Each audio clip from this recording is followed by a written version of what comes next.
What's going on, you guys? Well, we're going to talk about one band and one band only, and I'm pretty sure from that intro you figured that band is Razer. A little bit about Razer. They are the shit to me. They are the best Canadian metal band in my opinion. I mean, among the greats we have Sacrifice, Slaughter, Infernal Majesty, Voivod. I mean, the list goes on and on. But for me, Razer has always reigned supreme in that category from the Great White North. I mean, their first 6 albums are classics, and we're going to talk about more than those albums, including the EP. I mean, the 6 albums, including the EP. But yeah, if you're familiar with the lineup, Sheepdog McLaren is the singer in most of these records, and he is by far maybe the best, if not one of the best, metal vocalists out there. And why? His screams, man. If you've never heard Razer, I kind of hope you haven't, because I really want you guys to experience this band. This band is fucking dynamic as fuck, and they're not really underrated. I'm pretty sure Razer is still pretty big in the underground. I mean, I hear their name often, but I feel like I don't hear it enough. So hopefully today, if you're not a Razer fan, I can change your mind. But yeah, let's get started. 1984's Armed and Dangerous is what we're going to be starting on. I'm going to go chronologically. This is I don't know if I mentioned this already, but I like to call this the O era, not only the Sheepdog era, because the band members' names all end with O. Dave Carlo, Mike Campagnolo, Mike Embro, Sheepdoggo. Just kidding. But yeah, I mean, that's the O era or the Sheepdog era, what have you. But anyway, this is a strong as fuck motherfucking demo. I mean, not demo, EP. It contains one of the greatest songs that Razer has ever written, in my opinion, and that is Take This Torch.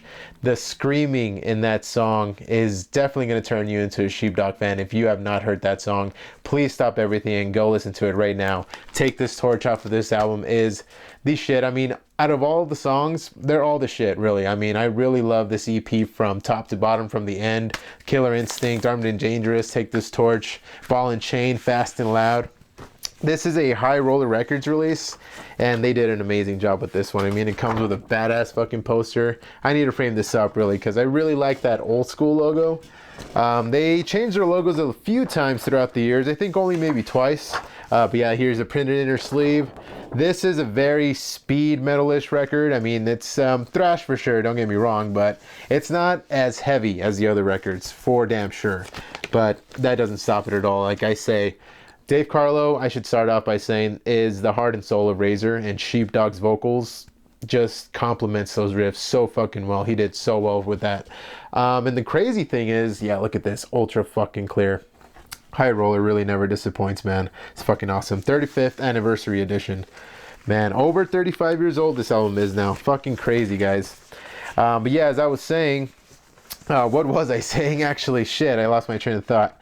But yeah, this is the first release by Razer. I think they had a demo before this, if I'm not mistaken. But this is the first popular release. I mean, oh yeah, that's what I was saying. Sheepdog was actually not a vocalist at the time when he joined Razer. He was a guitarist. More than anything, he only started singing to help out some friends of his that didn't have a singer, so they just needed someone to sing so they could keep timing and shit like that. So one day, you know, a friend rings him up and says, hey, Razer's looking for a singer, you know, go audition. And I don't even think the singer part was specified. I think he just said, Razer's looking for auditions, go audition. So he did. And they weren't even interested that he played guitar. Dave Carlo is the sole guitar player. That's how it's been and all the way through Razer's history. But yeah, once he got there, I mean, they had the songs written and he just sang, and he, I guess, passed the audition because they kept him. And with vocals like that, I don't doubt anyone else would have fit well for this fucking intensity. Razer is just so fucking great, you guys, and hopefully this record is a good start for you guys to, you know, get into this fucking band, because they're so fucking good. I mean, I'm pretty sure the song I'm going to preview for you guys is Take This Torch, and I'm just going to let it speak for itself.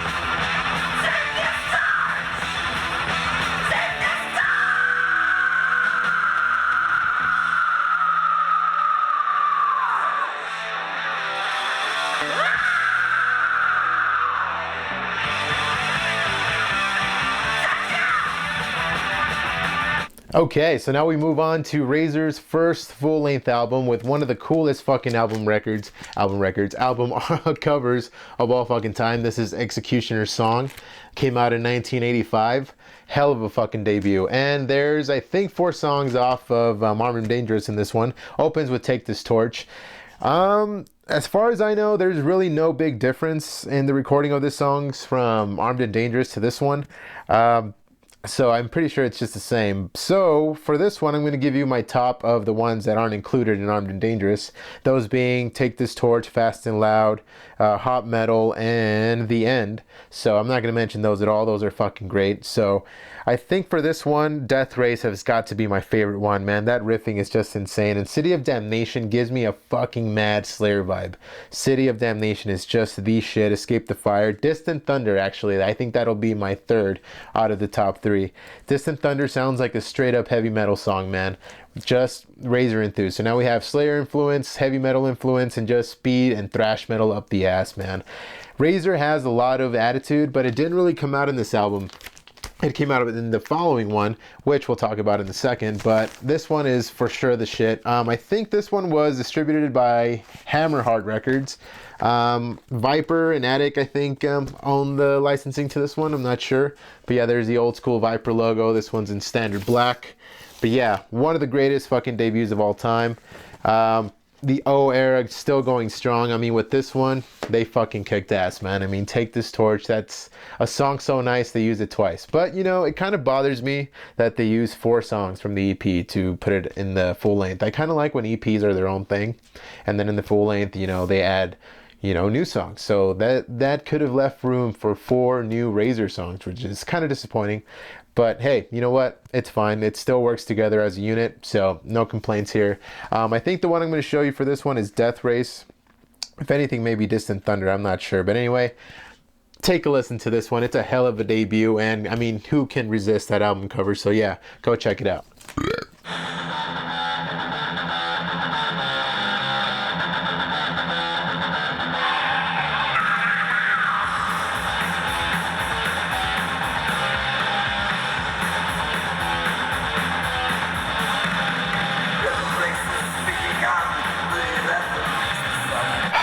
Man, if I could add a drum roll here, I would. Now we're going to talk about Razer's best album of all fucking time, in my opinion, and I'm pretty sure all of you Razer fans out there can agree with me. This album is fucking perfection. I mean, my favorite song out of this one is Cross Me Fool, of course. I mean, the opener. Well, Nowhere Fast is the opener, but right after that, Cross Me Fool kicks in, and this is where the attitude really kicks in for Razer. Executioner Song was very, very evil sounding, you know, very thrashy sounding. Armed and Dangerous was a very speed metal sounding EP, especially the title track. It's very, very good. I love listening to that song on the road. It always makes me speed. But yeah, when they got to Evil Invaders, holy fucking shit. Everything fucking changed. I mean, we got Cross Me Fool, Iron Hammer, Legacy of Doom, Sheepdog's yells, Sheepdog screams. I cannot stress enough how much this fucking man really makes this band just irresistible, man. I mean, this is why these albums are classics. I think no one really ever sounded like this. And I think I've read, or I think I heard Dave Carlo saying that they probably would have had more success, if any, you know, more success in the States or in Europe, because in Canada they wanted to stay Canada-based, and I'm not sure exactly what he said, but I guess they weren't making, or didn't make as much maybe money as they could have made in the States or something like that. I don't know, but they're still going strong. And Razer has always been consistent with the thrash sound, man. They did not compromise. There was one unconventional release that I'll talk about right now, but it was still fucking heavy. And that's why these albums just don't let up. They are fucking ruthless, man, aggressive, and this one is the cream of the crop, man. But yeah, man, I mean, this is a thrash masterpiece. I cannot stress that enough. Sheepdog really sells this. I mean, his vocals are just insane, over the top, in the greatest way possible. But yeah, and also the fucking mascot here, where I guess the guy riding the bike is designed after him, so that's pretty fucking cool. And also, they did not want the record to be called Evil Invaders. I think Dave Carlo said the original name for it was Thrash Dance, so that would have been cool. I think Speed Merchants would have also been a really fucking great name just across there. But I mean, Evil Invaders works. I really like it, and this album artwork is just fucking classic. I mean, just looking at it brings a smile to my eye. This is the first Razer record I was obsessed with. Not necessarily the first one I heard. I can't remember which one it was, but it was definitely not Evil Invaders. When I got this one, holy shit, I really realized what Razer was about. Again, this one I think was released by, Hammer Hard Records, distributed by them. And yeah, again, these are pretty much the same thing. The labels are the same with the Viper logo and the track listing on one side. But yeah, man, I cannot stress how much I love this fucking record. Every single song is good. I mean, from Iron Hammer, Legacy of Doom, Tortured Skull. I tell you, there's a fucking scream in every goddamn song, and it works so goddamn well, man. I get chills every time Cross Me Full starts, and I hear, up your ass right here, right now. Razer is the shit. So yeah, please go listen to it. If you do not want to listen to this record, to any of these records, that's fine. But this one, I implore you, go fucking check it out. It is so fucking good. It's perfection. I can't even say anything bad about it. I mean, if I could rate it, it'd be a 99%. I really do think so. Everyone's on point with this one. I mean, Ambrose drumming, Campagnolo's bass is the shit, especially in Iron Hammer. Just a fucking masterpiece. I can't say enough good things about this one. So go check this shit out.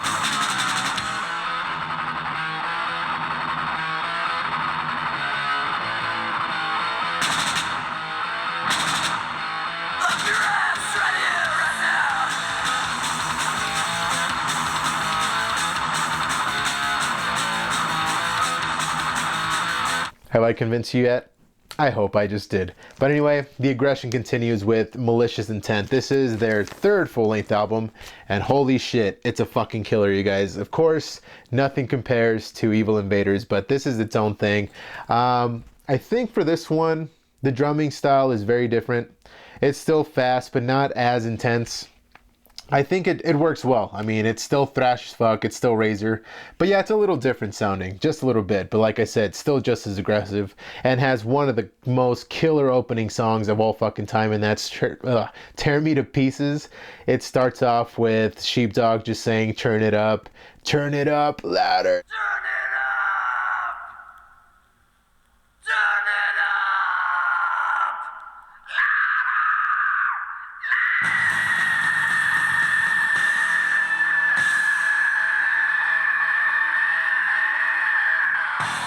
It just gets you in the fucking mood, man. When that shit drops, holy shit. And like I said, Sheepdog screaming, Razer would not have been the same without that, man. So yeah, Tear Me to Pieces is a great one. I mean, Angel of Death, no. I think High Speed Metal for sure has to be my top one. Tear Me to Pieces is great, but High Speed Metal is for sure the one to go to. And I think AOD for sure. And interesting fact, this one came out in April of '86, this album, and Slayer's Rain and Blood came out in October 1986, which is crazy because two bands, even though this one's called AOD, it stands for Angel of Death. So it's fucking crazy that two songs called Angel of Death came out in the same year. But yeah, this is a very complete sounding album, a little bit different than Evil Invaders, still just as heavy, but it's a different type of aggression. But yeah, it's still just as good. They went with an orange theme here. I mean, it's crazy how I think in every album it's kind of a theme, like Executioner's song's kind of bluish. Razer's Evil Invaders is kind of red. This one's kind of orange. Custom Killing is blue. I mean, yeah, it's just crazy. But yeah, I really like the printed inner sleeve here with the orange Razer logo. Again, the Viper logo here and standard black again. But yeah, man, can't say enough good things about this one. Yeah, go check it out. The aggression fucking continues and it's just about to get even better. So yeah, stay tuned.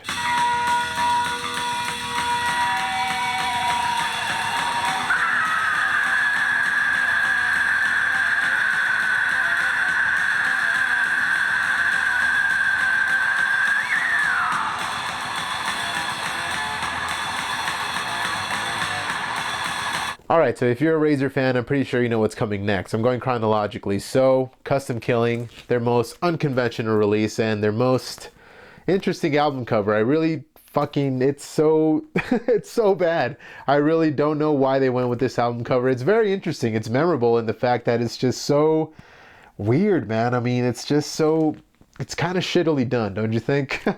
But the music is still fucking great, you guys. I mean, it's unconventional in the way that the songs are so fucking long in this one. Some of the songs. And in Forced Annihilation, the third track of this one, I should start off by saying by how experimental this was. Forced Annihilation, they literally went a little King Diamond on that one. Stace McLaren actually kind of goes like, ooh, like very Merciful Fate-ish. It's fucking interesting to hear that. But yeah, Survival of the Fittest, I think, is 10 minutes long. On the B-side, it starts off with, on the B-side, I should say, it starts off with Last Rites, which I think is 10 minutes long as well. So that's very strange for Razer. I mean, by their previous albums, they've never done anything like this, so it was very experimental, to say the least, but it's still a fucking banger. I mean, Survival of the Fittest, Last Rites, and I think Shootout is my favorite fucking song out of this one. If you're a Razer fan, you remember this one being blue and yellow, but I got this one because it's black and yellow, and I really like that. I like that color scheme. And the more interesting fact is the neon yellow that this came with here. Look at that shit. I think this is the only record that I own that is this color. It's like highlighter yellow, man. It's really fucking cool. But yeah, this album, it's not really liked by Razer fans out there. Critically, I think it got bashed pretty bad. And 1987 wasn't a great year for Razer. Right after this album, I think before, actually, yeah, here we go. Look, that's the original blue. The poster actually comes with the original blue color. Yeah, as I was saying, this is the last album with the O era. Mike Campagnolo and Embro left before the record was released, so it left Sheepdog and Dave Carlo just, by themselves. And that really sent, Dave in a downward spiral. He thought Razer was over. All the critics thought he was over. But I think once he read, I think he says in the liner notes of the next record that I'm going to show, he says that critically, critical bashing, it just encouraged him to make a new album. He wasn't really going to make any more records after this one, I think, because yeah, this one was just not received well at all. But I think it's aged well. I mean, for sure it stands out in Razer's discography, but it's still a solid album. I always view Survival of the Fittest as a jam session. I mean, it's so long. Forced Annihilation, White Noise, Going Under, and then the Random Russian Ballet closer. But yeah, a really interesting album. I'm pretty sure you can give it a shot. Give it a listen. I know this one might not stick to you. If don't start with this one, that's all I'm saying. Just get to this one as you're progressing through the discography. Get to this one and the allotted time, because if you start with this one, you're not going to like Razer. I mean, it's not the Razer sound that we're all used to as far as, the other albums go. So yeah, this one I guess would be the most unconventional one, but it still works. So yeah, give it a listen. I still love it just as much. So yeah, I don't know which one I'm going to show you off of this one, but I think, yeah, here we go. Printed on her sleeve. Almost forgot to show you that. They really like this logo. Look at that. 3 fucking times it showed up now. The poster, the printed in her sleeve, and of course the artwork. It's fucking crazy. But yeah. Alright. Take a listen from Custom Killing, because it's only going to get better from here.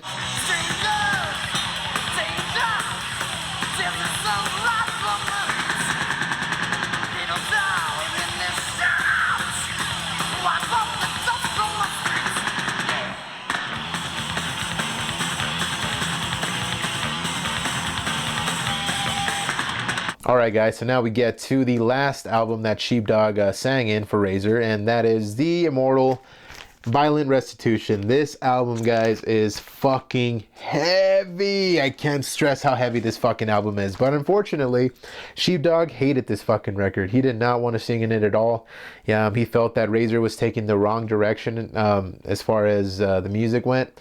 I think he wanted to keep going in the Custom Killing direction, kind of changing the sound a little bit, but Dave Carlo was not having it. And I think the aggression came a lot from Dave Carlo. I mean, the lyrics talk a lot about beating the shit out of somebody, killing people and shit. Yeah, it's fucking violent for sure. And I think the critical bashing, as I said earlier, that Custom Killing received, I think that's why Dave had, just the urge to write aggressive, violent music. And that's why Violent Restitution is aptly named, because that is what the music is. It's just pure fucking violence, especially with songs like, you know, Fed Up, fucking Discipline, Enforcer, which is my favorite fucking song. And it starts off another great opener. Razer has a hell of a fucking knack for having great openers, and that is the martial arts. That is a killer opener, and it just gives me chills every time I hear it. Sheepdog comes in with this fucking 20-second, 30-second scream.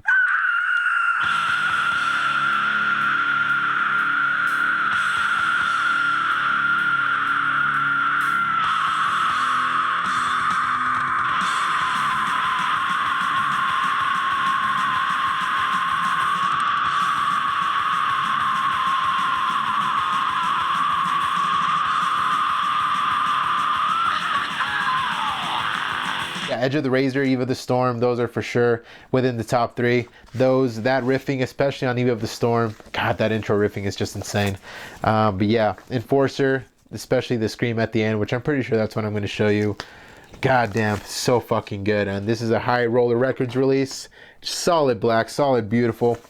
But yeah, it comes with a poster as well of the great classic now artwork of this Immortal band here. God damn, I love Razer. I really got to frame this one up too. I really love that chainsaw design. Look at that shit. Just fucking amazing. But yeah, this album is so fucking violent. I can't stress that enough. This, yeah, lyric sheet, I don't know why it's smaller. But yeah, if anything, if you start with this one, I'm pretty sure you're gonna love Razer. I mean, the songs are very much shorter. I mean, it's 12 songs, and the songs are pretty much back to, you know, back to normal, you know, 3-minute songs, 4-minute songs, 2-minute songs. They're done very quick, and it's just a fucking banger from start to finish. So fucking aggressive, fucking fast, and a great finisher for Sheepdog McLaren, who unfortunately, you know, moved on after this one. And it sucks because I guess I should mention this now. Dave Carlo said there is a possibility of playing live with Sheepdog maybe one day. But they're not in good terms, man. I mean, as far as a Sheepdog interview goes, I think BraveWords did it. I'll put the link in the description so you guys can see both of those interviews I'm talking about. When they interviewed Sheepdog, he said that they weren't really friends, him and Dave, when they were in the band. There was a lot of animosity between them, and they just did not get along straight up. Which is fucking crazy because they wrote amazing songs together. And he wasn't a heavy metal guy, as he says, Sheepdog. He liked, you know, classic, you know, rock shit. He wasn't really into metal until he joined Razer, which is, you know, explains why he really just wanted to take a different direction. He said he didn't really like being evil and satanic and just, you know, heavy as this was. He just didn't like it, and he quoted that this one was too hardcore for him. Like, he, you know, compared it to like Speak English or Die by SOD, you know, that type of sound. Taste the Floor off of this one would be, I guess, the most hardcore sounding sound. I don't know why, but the riffing and the way the bridge kind of goes when the song dies down and the drums come back in, it has a very DRI type of feel. But yeah, Razer for sure definitely went faster for this record and just so fucking aggressive, but I guess it didn't do it for Sheepdog. And they're still not on great terms. I mean, from that interview that I read from Sheepdog, he sounded a little bit passive aggressive towards Dave.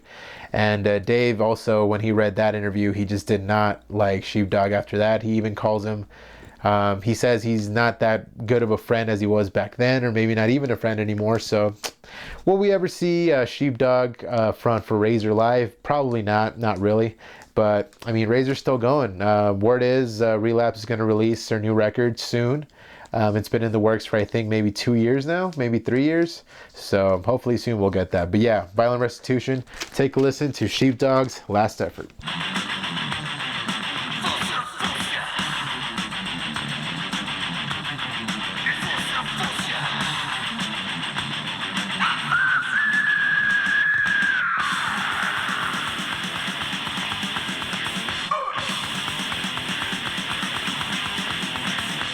All right, so now for the change of pace, we go to the 90s. This is a 1990 release, and this is 90s Razer with a new singer new generation, new decade, new singer, and that is Bob Reed. This is the Bob Reed era. And you know what? When I first got into Razer, I gotta admit, I did not even touch Open Hostility and Shotgun Justice at all. I was a Sheepdog loyalist, man. I did not want to, you know, settle for anything else. I just love Sheepdog. But once I did listen to these records, I found, holy shit, they're just as heavy and just as intense as Violent Restitution, if not even more.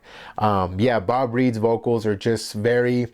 I can compare it to maybe like snarling. He has a very like snarl type of vocals, and they work so fucking well. I mean, Dave Carlo has just a talent for finding amazing fucking vocalists for his band, and Bob Reed just paved the way for Razer's future. He did so fucking well in this record, and both records that I have here that he sings in. And Shotgun Justice is a fucking killer. I mean, Miami, the opener for this one, I think has to be my favorite. Maybe United by Hatred. The Pugilist, no, not the Pugilist. I think Parasite for sure is fucking great. Stabbed in the Back. I really love how aggressive his vocals are, and just the record itself. Nice translucent blue. I think this is the only one besides Custom Killing that is colored in my collection. I really like the labels there. It has the blood stains and shit. Very aggressive sounding, very angry record, this one. And again, one of my favorite artwork for sure. One of my favorite album artworks, I should say, by Razer. And it's so fucking awesome, man. And I think this one does not come with a poster. No, it does not. Very, very nice little printed inner sleeve here. But yeah, man, Bob Reed filled the spot pretty well. And as far as the, I guess, separation of Dave Carlo and Sheepdog, Dave Carlo says he never fired him. Sheepdog just did not show up one day, and then Dave heard that he was singing for Infernal Majesty. But according to Sheepdog, Infernal Majesty was just a mess as well, because he was rehearsing with them, and then all of a sudden their old singer came back and got all pissed at him, and he's like, well, what the fuck, I'm just here filling a spot because you were gone.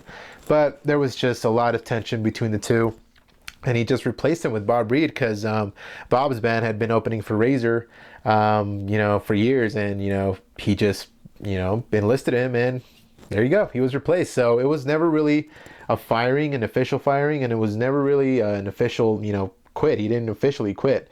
They just went their separate ways, and you know, he got replaced. So Bob Reed just took over, and now take a listen to probably Miami. Let's do that.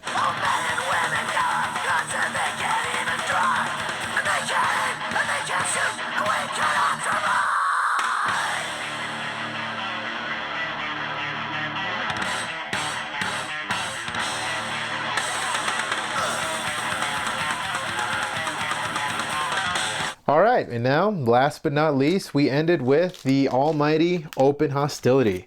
Now, this one I stayed away from for the longest time for a very stupid reason, and that's because the drums were programmed by Dave Carlo. Rob Mills did not play drums in this one, even though he's credited in the liner notes, or I think in the little, you know, the album artwork with the pictures of the band members and shit. Another John Hand situation with Scream Bloody Gore, where, you know, they listed him as a guitar player, but he did not even play shit in that album. But anyway, Open Hostility is a shit. And that's also, I should bring this up, why I don't like to, or I never really liked Mortician.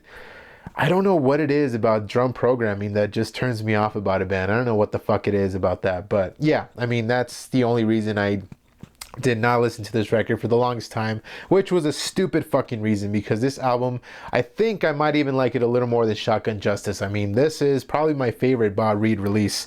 And I think Sucker for Punishment, no, Bad Vibrations for sure has to be my favorite. Sucker for Punishment is a close second. Yeah, I disagree. Red Money, Iron Legions. Yeah, see, Rob Mills is credited there. Motherfucker. But yeah, it's crazy. I can't believe I stayed away from this album for so long. I mean, now it's really one of my favorites. It's the one I really go back to as far as the Bob Reed works go. I've never actually listened to the last full length by Razer, which is Decibels. Have not listened to a single note off that record, and I actually should just listen to it after I'm done with these records, or at least this collection, because yeah, that's the only one I've never ever listened to for some reason. I'm pretty sure it's just as good, but that's the one you don't really hear about really. So yeah, I should get that one to complete the Bob Reed era, and I'm pretty sure Bob Reed's gonna sing in the new album, so we'll see. But yeah, this was I got this one last year. It was very you know, crazy to see the, oh, and I think the artwork got redone for this one, I should mention. And it was really crazy to see, you know, the protests in the news, and, you know, watching this artwork, it was very, you know, familiar. So I think that kind of just like, you know, urged me to kind of listen to this record even more. Yeah, it was a crazy year last year, man. It's fucking insane. I mean, I think we're almost out of it, guys. So, but yeah, anyways, Open Hostility by Razer is for sure, I think, my favorite Bob Reed release. Don't let the drum programming thing turn you off either. Give this a fucking listen. And I think I'll show you Bad Vibrations. Why not? So enjoy that shit.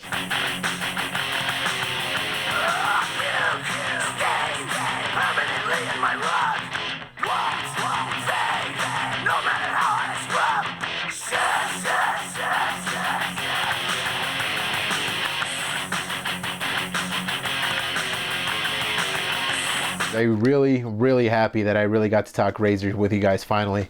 Yeah, like I said, again, Razer is my favorite Canadian metal band.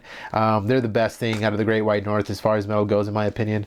I really love them. I mean, next to maybe them would be Slaughter, and then maybe, I don't know, Infernal Vandrestino, Sacrifice probably. But yeah, like I said, Razer reigns supreme as far as the Great White North goes. So please listen to these records. If you're not a fan, I hope I turned you into a fan today. And those of you who are fans, I hope you share your love for this fucking band as much as I do. Yeah, keep the underground alive and give Razer a listen. I'll see you guys next time.